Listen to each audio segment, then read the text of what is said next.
σας, είμαι ο Κώστας Οκλουδάς, υπεύθυνος της δράσης EU Hay Day, μια δράση η οποία συγχρηματοδοτείται από την Ευρωπαϊκή Επιτροπή και αφορά την προώθηση της πολιτικής συνοχής και ειδικότερα την ευαισθητοποίηση των πολιτών και όχι μόνο αναφορικά με τις δράσεις που συγχρηματοδοτούνται από την πολιτική συνοχή.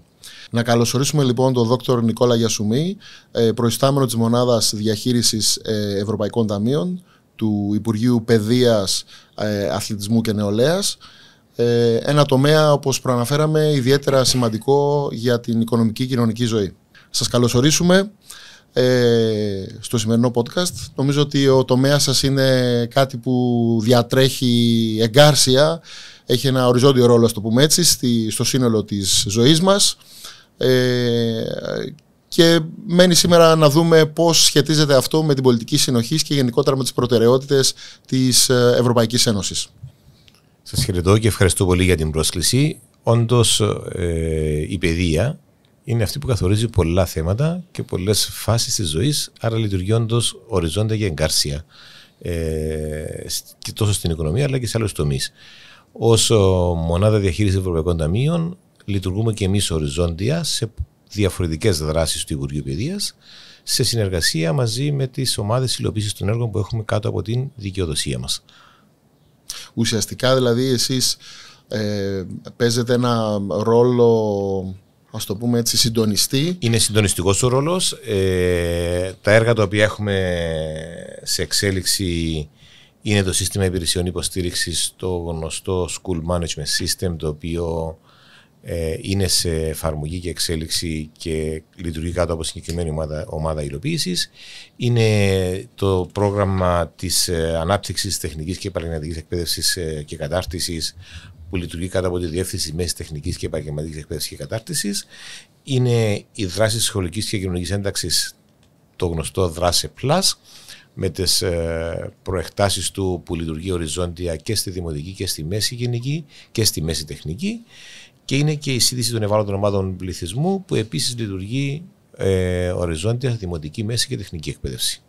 Αν δεν κάνω λάθος, η χρηματοδότηση των έργων για τα οποία θα μιλήσουμε στη συνέχεια προέρχεται και από το Κοινωνικό Ταμείο και από το Ταμείο και από το Ταμείο Συνοχής. Από το Ταμείο Περιφερειακής Ανάπτυξης, αλλά και από. Έχετε δράσεις οι οποίες χρηματοδοτούνται και από το Σχέδιο Ανάκαμψης. Το Σχέδιο Ανάκαμψης είναι διαφορετικά. Αυτά που έχω αναφέρει είναι αποκλειστικά μέσα από τα Ευρωπαϊκά Κοινωνικά Ταμεία. Στο Σχέδιο Ανάκαμψης υπάρχουν μία από τις δράσεις τις οποίες εγώ συντονίζω, αφορά ουσιαστικά την ψηφιακή αναβάθμιση των σχολικών μονάδων, όπου εκεί έχουμε άλλες 3 άξονες δράσεων με ένα ποσό της τάξης των 14,8 εκατομμυρίων, όπου στη φάση υλοποίησης του είμαστε σε προχωρημένο στάδιο. Έχουμε ήδη προχωρήσει στην ψηφιακό μετασχηματισμό των αιθουσών διδασκαλίας, όπου έχουν εγκατασταθεί εξοπλισμοί συγκεκριμένοι. Τρέχει το σχέδιο επιχορήγησης αγοράς tablets και laptops για μαθητές της Δευτέρας Γυμνασίου για laptops και της Τρίτης Δημοτικού για tablets, το οποίο έχει ένα χρονικό ορίζοντα λήξης με τη λήξη του προγράμματος Κύπρος το αύριο, και είμαστε στη φάση όπου έχουμε στείλει τους όρους για προκήρυξη διαγωνισμού για εμπλουτισμό των αναλυτικών προγραμμάτων στην δημοτική και μέση γενική εκπαίδευση και την επιμόρφωση εκπαιδευτικών στη φιλοσοφία των STEM, ουσιαστικά την ψηφιακή αναβάθμιση τον ψηφιακό εμπλουτισμό των αναλυτικών προγραμμάτων. Ναι. Αντιλαμβάνομαι ότι ο ρόλος σας δεν είναι μόνο διαχειριστικός. Συμβάλλετε, φαντάζομαι, και στο σχεδιασμό των δράσεων. Δηλαδή, αντιλαμβάνομαι ότι γίνεται μια ανάλυση αναγκών. Σαφώς γίνεται ανάλυση αναγκών με τις διευθύνσεις. Συντονιστικά λειτουργούμε μαζί τους. Εμπλουτίζονται αυτές οι σκέψεις και οι απόψεις μέσα από κοινές προγραμματισμένες δράσεις. Λόγω και εγώ προέρχομαι από τη μέση εκπαίδευση. Άρα και η εμπειρία η δική μου ως πρώτου λειτουργού εκπαίδευσης και ειδικά στα μαθηματικά, ως επιθεωρητής μαθηματικών προηγουμένως, ο καθένας από εμάς με τη δική του τεχνογνωσία εμπλουτίζει μέσα στο δικό του συγκείμενο, αλλά και οριζόντια μέσα από τις ανάγκες και τις πολιτικές που έχει να εφαρμόσει το Υπουργείο Παιδείας. Η ψηφιακή αναβάθμιση είναι μια ευρύτερη πολιτική, η οποία συνδέει και άλλες δράσεις δικές μας, όχι μόνο αυτές που εμπίπτουν κάτω από τα συγκεκριμένα προγράμματα τα οποία χρηματοδοτούνται ή συγχρηματοδοτούνται μέσα από τα Ευρωπαϊκά Ταμεία. Ωραία. Αντιλαμβάνομαι ότι, βλέποντας έτσι κάποια στατιστικά δεδομένα, ότι αν και η Κύπρος διαθέτει ένα πολύ μεγάλο ποσοστό του ΑΕΠ, του ακαθάριστου εθνικού εισοδήματος, να το πούμε έτσι, του ακαθάριστου εθνικού προϊόντος στον τομέα της εκπαίδευσης, οι ανάγκες είναι εξαιρετικά μεγάλες. Αντιλαμβάνομαι. Οπότε η πολιτική συνοχή έρχεται να καλύψει έστω έρχεται να καλύψει, σίγουρα ναι, και υπάρχει μια παρεξήγηση όσον αφορά τον προϋπολογισμό του Υπουργείου Παιδείας, χωρίς να είμαι ο αρμόδιος να το πω αυτό. Ένα μεγάλο μέρος των εξόδων που έχουμε στον προϋπολογισμό μας, ένα μεγάλο μέρος του προϋπολογισμού μας έχει να κάνει με μισθούς και κτηριακές εγκαταστάσεις. Αναπτυξιακά έργα κατά κόρον δεν υπάρχουν πολλά στο Υπουργείο Παιδείας λόγω της φύσης του Υπουργείου Παιδείας. Τα έργα αυτά έρχονται να καλύψουν συγκεκριμένες ανάγκες, οι οποίες και μέσα από τη λογική των ταμείων συνοχής και των εθνικών ταμείων ουσιαστικά μας επιτρέπουν να μπούμε σε μια λογική και να αποφασίσουμε στη συνέχεια αν αυτές οι δράσεις μετατρέπονται σε εθνική πολιτική, έτσι ώστε να δούμε και την ευρύτερη εφαρμογή τους και τον εμπλουτισμό και τη βοήθεια στον κοινωνικό σύνολο και στον κοινωνικό ιστό. Ναι, μπορεί να μην είναι με την έννοια που αναφέρετε εσείς αναπτυξιακά έργα, απ' την άλλη συμβάλλουν σε μεγάλο βαθμό στην ανάπτυξη. Δηλαδή, συμφωνώ. Και δημιουργούνται θέσεις εργασίας και προσφέρουν εισόδημα, αλλά και έχουν ευρύτερες επιπτώσεις. Δηλαδή το School Management System νομίζω ότι θα μειώσει τους χρόνους εξυπηρέτησης και των ίδιων των πολιτών. Σαφέστατα. Αλλά και θα βελτιώσει τους χρόνους απόδοσης της ίδιας σχολικής μονάδας. Και θα αυξήσει και την αξιοπιστία του δικού μας συστήματος ως προς τον τρόπο ανταπόκρισης του προς τους εταίρους μας, που είναι και οι γονείς και οι μαθητές και οι υπηρεσίες του κράτους. Διότι όταν μπορέσουμε, και αυτός είναι ο στόχος, σιγά σιγά να συνδέουμε υπηρεσίες κρατικές, έτσι ώστε να μπορούμε να έχουμε εικόνα. Παραδείγματος χάρη, λήπτες δημοσίων βοηθημάτων. Όταν μπορώ και έχω την πληροφόρηση από το αρμόδιο Υπουργείο, που είναι η αντίστοιχη κρατική υπηρεσία, αυτό θα επιτρέπει και την καλύτερη διεκπαιρέωση, αλλά και τον εντοπισμό όλων των περιπτώσεων, έτσι ώστε να μπορώ, όπως έχω παροχές αυτή τη στιγμή μέσα από το Ταμείο Ανάκαμψης με κοινωνικο-οικονομικά κριτήρια, να τα εφαρμόσω με πιο αξιόπιστο τρόπο και να είμαι και πιο αποδοτικός. Ναι. Όπως και νομίζω το έργο που αφορά την τεχνική εκπαίδευση, που παραδοσιακά η Ευρωπαϊκή Επιτροπή λέει ότι πρέπει να βελτιωθεί και φαίνεται και από τις ανάγκες αγοράς εργασίας. Νομίζω είναι μια διαχρονική προσπάθεια που αρχίζει και αποδίδει και έχει αποτελέσματα. Και αποδίδει.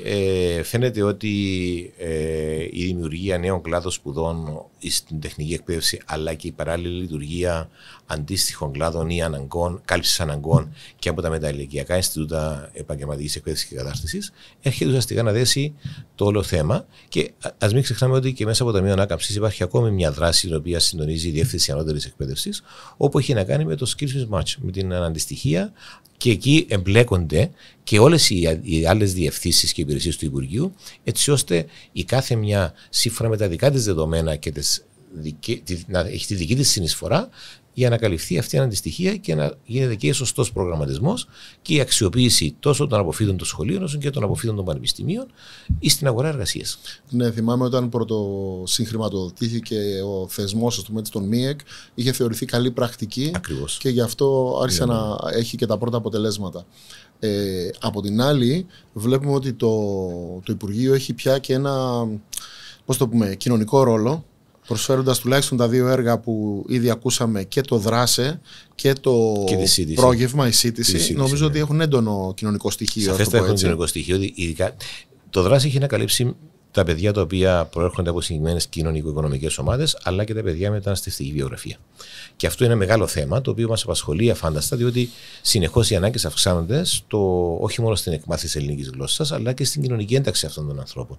Άρα, οι δράσεις που αναπτύσσονται μέσα από αυτά τα προγράμματα έχουν να συνεισφέρουν στην ομαλή ένταξη. Υπάρχουν υπηρεσίες ψυχολόγων, υπάρχουν υπηρεσίες κοινωνικών λειτουργών, η συνεργασία με υπηρεσίες άλλες του κράτους, υπάρχει η απασχόληση επαγγελματική σε συγκεκριμένα προγράμματα που έρχεται να καλύψει ένα μέρος για να βοηθήσει την κοινωνική ένταξη, άρα έχει συνεισφορά, αλλά και η σύντηση όμως, και τώρα προσφέρεται πρόγευμα.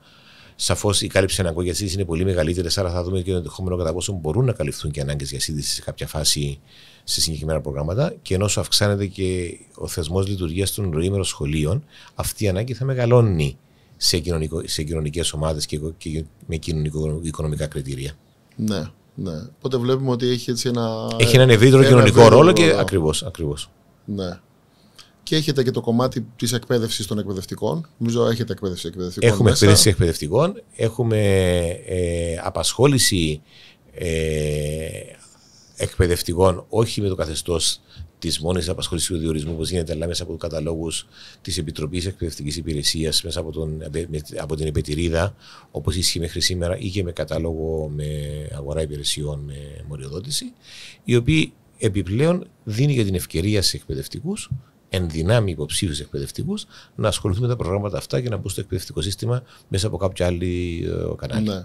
Νομίζω ότι το ΔΡΑΣ είναι μια καλή πρακτική. Είχε ξεκινήσει από τις ζώνες εκπαιδευτικής προτεραιότητας. Ήταν τα σχολεία ΖΕΠ, τα οποία μεταξελίχθηκαν σε αυτή τη μορφή. Και τα οποία νομίζω ότι έχουν ένα ευρύτερο χαρακτήρα πια. Δηλαδή από εκεί που ήταν και λίγο, μιλούσαμε για σχολικές μονάδες γκετοποιημένες, αν μπορούμε να χρησιμοποιήσουμε τον ρόλο. Ναι. Αρχίζουμε σιγά σιγά να φεύγουμε από τις γκετοποιημένες μονάδες, από τα σχολεία τα οποία χαρακτηρίζονται σχολεία μόνο για μετανάστες, αλλά είναι σχολεία με ευρύτερες δράσεις, τα οποία μπορούν να απορροφήσουν και να ενσωματώσουν όλες τις πληθυσμιακές ομάδες. Ναι, έτσι κι αλλιώς ζούμε σε μια πολιτισμική πια κοινωνία. Πολυπολιτισμική. Οπότε... Ακριβώς.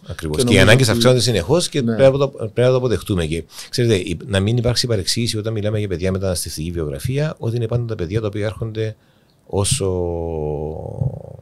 παράνομοι μετανάστες ή αιτητές ασύλου μόνο. Υπάρχουν και εκείνοι οι οποίοι έρχονται στην Κύπρο, εγκαθίστανται στην Κύπρο και μπορούν να ενσωματωθούν και να συνεισφέρουν. Έχουμε παιδιά τα οποία ένας εκ των δύο και οι δύο γονείς είναι μη Κύπροι, μη Έλληνες Κύπροι, και τους βλέπουμε να έχουν επιδόσεις μέσα από την ομαλή ένταξη στο εκπαιδευτικό σύστημα, οι οποίες είναι αξιοζήλευτες. Ναι. Εντάξει, νομίζω ότι το ΔΡΑΣ δεν ξεχωρίζει περιπτώσεις. Νομίζω ότι καλύπτει προβλήματα, δυσκολίες μάλλον που έχουν σχολικές μονάδες. Οπότε εντάξει, αυτό είναι μια παράμετρος μεταναστευτική βιογραφία. Εντάξει, που είναι πολύ σημαντικό. Ωραία. Γενικά πιστεύετε ότι επειδή είσαστε αρκετά χρόνια έχετε αυτό το ρόλο και μπλέκεστε στις συγχρηματοδοτούμενες δράσεις, υπάρχει προστιθεμένη αξία? Δηλαδή, έχουμε ανάγκη, να το πω έτσι πρακτικά, αυτά τα χρήματα και τις απαιτήσεις βέβαια που φέρνουν οι συγχρηματοδότες. Το ότι υπάρχει προσθετική αξία φαίνεται από το γεγονός ότι αυξήσαμε τα κονδύλια μας μέσα από τις αιτήσεις μας κατακόρυφα τα τελευταία χρόνια. Άρα, αν δεν υπήρχε, δεν θα επενδύαμε ως Υπουργείο Παιδείας σε αυτές τις δράσεις που μας προσφέρονται μέσα από τα κοινωνικά ταμεία και τα ταμεία συνοχής. Υπάρχουν και άλλες δράσεις και αναλόγως θα πρέπει να είμαστε σε θέση και έτοιμοι, όταν και εφόσον ανοίγονται οι ευκαιρίες, να τις αρπάζουμε, έτσι ώστε να μπορούμε να εμπλουτίζουμε συνεχώς με νέα δεδομένα και με νέες πρακτικές, θετικές κινήσεις στο σύνολό τους. Φαίνεται ότι έχουν γίνει αποδεκτά τα έργα που έχουμε μπροστά μας και λειτουργούν, και όχι μόνο σε επίπεδο λειτουργών και εκπαιδευτικών, αλλά και ευρύτερα στο κοινωνικό σύνολο. Ναι, και νομίζω ότι είναι πολύ σημαντικό ότι πια το Υπουργείο Παιδείας έχει αποκτήσει ένα, πώς να το χαρακτηρίσουμε, έχει το ρόλο ενός αξιόπιστου συνεργάτη. Ακριβώς, με ψηλό ποσοστό απορροφητικότητας. Γι' αυτό και μπορούμε, ζητώντας μέσα από όρημα έργα, να μπορούμε να έχουμε απορροφητικότητα και να μπορούμε να επενδύουμε σωστά, χωρίς οποιαδήποτε παρατράγουδα και προβλήματα τα έργα μας. Ναι. Δεχόμαστε ελέγχους συνεχώς και φαίνεται ότι μέσα από τους ελέγχους που έχουμε και στον τομέα της υλοποίησης αλλά και της επαλήθευσης των έργων αυτών, να έχουμε ένα ψηλό ποσοστό επιτυχίας. Και νομίζω ότι έχετε και μπορούμε να χαρακτηρίσουμε κάποια έργα δύσκολα. Δηλαδή το ΔΡΑΣΕ έχει πάρα πολλά πράγματα, έχει μεγάλο όγκο διαχειριστικού φόρτου, να το πούμε έτσι. Και διαχειριστικού φόρτου, όπως και το πρόγευμα πρέπει να είσαι πολύ προσεκτικός στο πώς επαληθεύεις ότι όντως είναι δικαιούχοι και δεν θα γίνουν ενέργειες οι οποίες θα παρέχεται βοήθεια χωρίς να είναι αρκετή, όπως και τα άλλα τα έργα. Δηλαδή και το σύστημα υπηρεσιών υποστήριξης, το οποίο είναι αρκετά δυνατό έργο, ή η αγορά εξοπλισμών μέσα από τα έργα αυτά, τα οποία φαίνεται η αξιοποίησή τους και η σωστή διαχείριση των εξοπλισμών αυτών,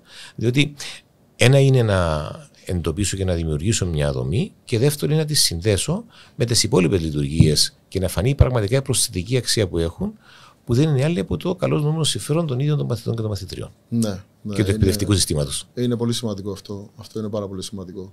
Και είναι πολύ σημαντικό, νομίζω, και η δράση που έχετε, η παρακολούθηση, αυτό το έργο από το σχέδιο ανάκαμψης για την παρακολούθηση των αποφύτων. Ακριβώς. Γιατί εντάξει, είναι κάτι που είχαμε συζητήσει και την προηγούμενη φορά με τον Γενικό Διευθυντή της Αρχής Ανάπτυξης Ανθρώπινου Δυναμικού. Αυτό για το mismatch που υπάρχει ανάμεσα στο τι παράγει, ας το πούμε, το εκπαιδευτικό σύστημα, τι γνώσεις και δεξιότητες έχουν πια οι νέοι και τι ζητάει η πραγματική αγορά εργασίας. Και το ζητούμενο δεν είναι η απόκτηση ενός πτυχίου ή ενός απολυτηρίου, ενός σχολείου ή ηλικίου είτε γυμνασίου, αλλά το πώς προχωρώ σε ένα reskilling και upskilling μέσα από την διαβίου μάθηση, που είναι ένα κομμάτι το οποίο πρέπει να δούμε και το βλέπουμε στο Υπουργείο Παιδείας. Έχουμε και υπηρεσίες οι οποίες μπαίνουν στον τομέα της διαβίου μάθησης. Και εδώ έχει να παίξει ένα σημαντικό ρόλο και η υπηρεσία συμβουλευτικής και επαγγελματικής αγωγής, ώστε να μπορέσει να δώσει τα σωστά μηνύματα και τα παιδιά να κάνουν τις σωστές επιλογές τόσο στους κλάδους σπουδών τους, όσο και στις επιλογές τους αργότερα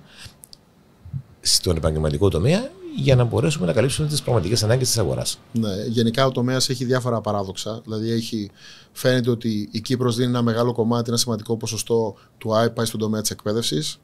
Έχει σημαντικό κομμάτι αποφύτων τριτοβάθμιας, δηλαδή πια οι νέοι, νομίζω αυτό είναι σε περίπου ποσοστά και όχι μόνο περίπου στο 80%. Ενός πρωτοπτυχίου, αλλά και ενός μεταπτυχιακού και διδακτορικού τίτλου. Ακριβώς. Παρ' όλα αυτά, οι μαθητές έχουν πολύ χαμηλές επιδόσεις, νομίζω, στις διάφορες. Θεωρώ ότι το θέμα των επιδόσεων είναι σχετικό και όχι απόλυτο.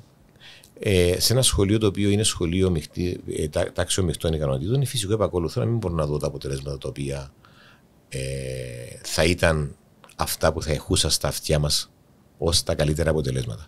Όπως και με τις διεθνείς έρευνες, δεν είναι θέμα να συγκριθώ με άλλες χώρες κατά κόρον, αλλά πρώτα απ' όλα να συγκριθώ με τον εαυτό μου σε διαδοχικές εφαρμογές των διεθνών ερευνών και να μπορέσω να κάνω και μια μεταανάλυση των δεδομένων μέσα από ομάδες μαθητών με βάση τις επιλογές τους και τα ενδιαφέροντα τους. Εκεί θα δούμε ότι πραγματικά στις ομάδες εκείνες οι οποίες είναι υψηλών ενδιαφερόντων απαιτήσεων έχουν πολύ καλά αποτελέσματα και είμαστε και πάνω από το μέσο όρο των ερευνών σε πολλά θέματα. Βλέπουμε μια συνέπεια και μια συνέχεια στα αποτελέσματα αυτά μέσα και μας δίνει ευκαιρία σήμερα με τις κεντρικές εξετάσεις που γίνονται να μπορούμε να έχουμε συνολική εικόνα πάνω σε ένα γραπτό που θα είναι κοινό για όλους. Άρα αυτό από τώρα θα μου δίνει το περιθώριο να έχω τα πραγματικά εθνικά μου αποτελέσματα με τις σωστές μεταναλύσεις για να μπορέσω να καθορίσω και τις εκπαιδευτικές πολιτικές μου. Ναι. Εντάξει, νομίζω ότι το τομέα της εκπαίδευσης σχετίζεται και με την νοοτροπία της κυπριακής κοινωνίας, του ότι θέλεις το παιδί να τελειώσει ένα πανεπιστήμιο, μπορεί να μην θέλεις να ασχοληθεί με τεχνικά επαγγέλματα. Σαφέστατα, ναι. Ή κάποια επαγγέλματα να περιθωριοποιούνται, διότι θεωρούν ότι δεν είναι εκείνα τα οποία πρέπει να έχουμε, ενώ στην πραγματικότητα είναι όμως αποδοτικότερα. Σχετιζόντουσαν ακόμα και με τις υποδομές που υπήρχαν, ότι δεν υπήρχαν εργαστήρια παλιότερα, ενώ τώρα μέσα και από τη συγχρηματοδότηση νομίζω ότι αυτό έχει βελτιωθεί. Βεβαίως, έχουν δημιουργηθεί εργαστήρια τα οποία είναι πολύ σύγχρονα εργαστήρια με εξοπλισμούς οι οποίοι είναι αξιοζήλευτοι ως εξοπλισμοί σύγχρονης τεχνολογίας. Άρα λοιπόν μπήκαμε σε μια άλλη φάση υποστήριξης των κλάδων σπουδών για να μπορούν αυτοί να ανταποκρίνονται στις απαιτήσεις της σημερινής αγοράς εργασίας και κοινωνίας και όχι σε κάτι που ξέραμε μέχρι σήμερα. Ναι, και νομίζω ότι και παλιότερα βλέπουμε ότι και το υλικό ήταν απαρχαιωμένο ή υπήρχαν ειδικότητες οι οποίες δεν είχαν ζήτηση. Ενώ τώρα νομίζω μέσα και από το σχεδιασμό που γίνεται, πια αυτά ακουμπάνε πιο πολύ τις ανάγκες της αγοράς. Και των προγραμμάτων των κλάδων σπουδών αυτών μέσα από τις σύγχρονες ανάγκες της αγοράς. Ναι. Ωραία. Νομίζω ότι επίσης αυτό που κάποια στιγμή θα μας ρωτήσουν είναι πώς μπορεί κάποιος να ενημερωθεί για τα τάμπλετ και για τους ηλεκτρονικούς υπολογιστές και σε πρακτικές λεπτομέρειες. Από το πρόγραμμα αυτό που καλύπτεται από το Ταμείο Ανάκαμψης, ως Υπουργείο Παιδείας δίνουμε ανακοίνωση τύπου με εγκυκλίους οι οποίες ανακοινώνονται, ειδοποιούνται τις σχολικές μονάδες μέσα από τις διευθύνσεις των σχολικών μονάδων και στα δημοτικά και στα γυμνάσια που είναι οι ενδυνάμοι δικαιούχοι, όπου τους δίνεται λεπτομερώς ποια είναι η διαδικασία που ακολουθείται, αιτούνται την επιχορήγηση στη συγκεκριμένη χρονική περίοδο, οι αιτητές είναι με συγκεκριμένα κοινωνικο-οικονομικά κριτήρια και ως Υπουργείο Παιδείας στέλνουμε τα στοιχεία αυτά στο Υφυπουργείο Πρόνοιας, επαληθεύεται και επιβεβαιώνεται ότι είναι όντως δικαιούχος και προχωράει η διαδικασία μέσα από οδηγίες που δίνονται σε σχολικές μονάδες αλλά και από την ιστοσελίδα του Υπουργείου Παιδείας. Ναι, μια χαρά. Και συνεργαζόμαστε απόλυτα στο κομμάτι αυτό και με τις σχολικές εφορίες, οι οποίες είναι ένα μέρος της διαδικασίας υλοποίησης της δράσης αυτής. Μια χαρά. Ωραία. Νομίζω λάβαμε αρκετές πληροφορίες. Θα αναρτήσουμε και εμείς κάποιες μέσα στην ιστοσελίδα του προγράμματος. Δεν ξέρω αν θέλετε να πείτε έτσι κλείνοντας ένα μικρό σχόλιο γενικά για τους πόρους που έρχονται από την πολιτική συνοχή, από τα διάφορα προγράμματα. Εγώ θεωρώ ότι όντως αυτό που είχα πει και προηγουμένως, ότι πρέπει ως υπηρεσίες και ως Υπουργείο Παιδείας και όχι μόνο να είμαστε έτοιμοι να αρπάζουμε τις ευκαιρίες αυτές που μας δίνονται. Είναι πολύ θετικός ο αντίκτυπος, και αυτό το λέω, ήταν μια άποψη προσωπική που την είχα ως άποψη, βλέποντας και ως εκπαιδευτικός κάποια προγράμματα εκπαιδευτικά τα οποία λειτουργούσαν και στον ελλαδικό χώρο, που είναι πιο συγγενικός με το δικό μας εκπαιδευτικό σύστημα, αλλά και σε άλλες χώρες όμως. Τώρα το λέω και με την εμπλοκή μου ως προϊστάμενος της Μονάδας Διαχείρισης Ευρωπαϊκών Ταμείων, ότι όρημα έργα, σοβαρά έργα, τα οποία έχουν θετικό αντίκτυπο και μπορούν να αλλάξουν και έστω και το ελάχιστο στο εκπαιδευτικό μας σύστημα, πρέπει να αξιοποιούνται και πρέπει να είμαστε συνεχώς σε γρήγορση να βρίσκουμε τις ευκαιρίες αυτές και να τις αξιοποιούμε. Αυτή τη στιγμή έχουμε εγκριθεί ως Υπουργείο Παιδείας να αξιολογηθούμε μέσα από ένα πρόγραμμα αξιολόγησης από την Ευρωπαϊκή Ένωση, συγκεκριμένα για το ΔΡΑΣΕ, όπου μας ζητούν συγκεκριμένα στοιχεία στατιστικά για το πόσοι και ομάδες, τι αντίκτυπο έχει και στα μαθησιακά αποτελέσματα ακόμη των παιδιών αυτών, δηλαδή η συμμετοχή δεύτερου εκπαιδευτικού στην τάξη. Ναι.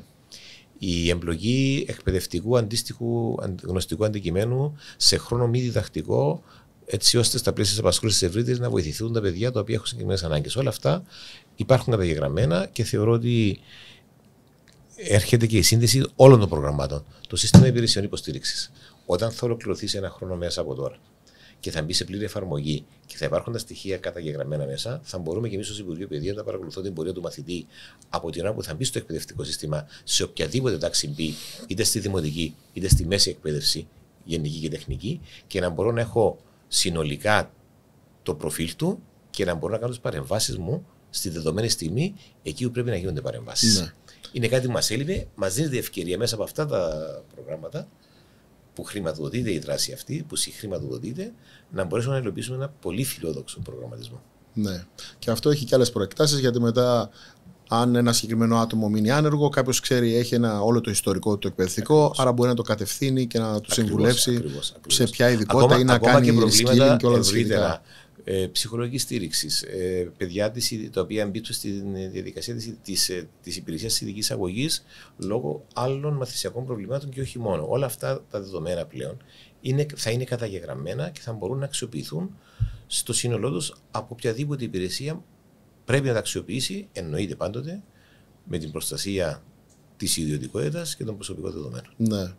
Και φαίνεται, ειδικά με το κομμάτι με τα έργα του προγεύματος και του ΔΡΑΣΕ, ότι μπορείς να δεις και που είναι το πραγματικό πρόβλημα σε θέματα φτώχειας και κοινωνικού αποκλεισμού. Βεβαίωτατα. Γιατί στατιστικά η Κύπρος φαίνεται ότι έχει κάποιες πτωτικές στάσεις, δηλαδή πάει σχετικά καλά πάνω από το μέσο όρο, αλλά οι ανάγκες υπάρχουν. Και τελικά το σχολείο καλείται να βοηθήσει σε αυτό, όπως και σε άλλα θέματα, να δώσει να βοηθήσει αυτά τα παιδιά στα θέματα κοινωνικής. Ναι. Και με πόρους της Ευρωπαϊκής Επιτροπής, που αυτό είναι και πολύ σημαντικό. Ακριβώς. Ωραία. Νομίζω πήραμε αρκετές πληροφορίες και για τον τομέα και για τα έργα που υλοποιείτε. Σας ευχαριστούμε για Εγώ ευχαριστώ πάρα πολύ για τη φιλοξενία και είμαστε ανοιχτοί σε οποιαδήποτε άλλη συνεργασία. Ωραία. Ευχαριστούμε πολύ. Να είστε καλά.